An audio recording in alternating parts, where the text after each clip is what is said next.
అష్టవంకర్లతో ఇష్టం వచ్చినట్లు లోకేష్ ప్రమాణ స్వీకారం. మన ప్రజల కర్మానికి దరిద్రానికి మన ఎమ్మెల్యేలు ఘాతుకానికి మాటల పలకట స్పష్టంగా రాని వాళ్ళు మండలిలో సభ్యత్వం పొందుతున్నారు.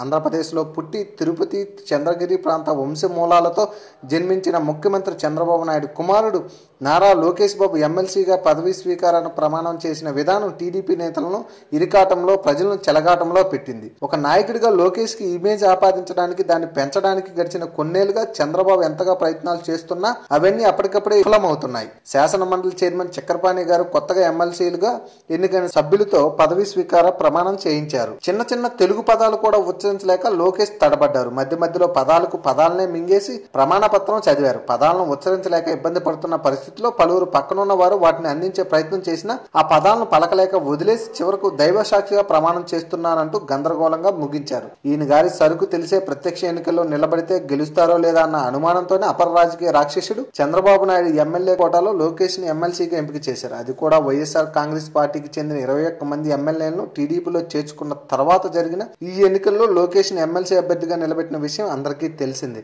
ఈ రకంగా దొడ్డిదారిని ఎమ్మెల్సీ పదవి చేపట్టిన లోకేష్ తీరా ప్రమాణ స్వీకారం రోజున పత్రంలోని పదాలను పలకలేక తడబడ్డారు. పదాలను విడదీస్తూ ఉక్కిరిబిక్కిరి అయ్యారు. For more videos, please subscribe our channel.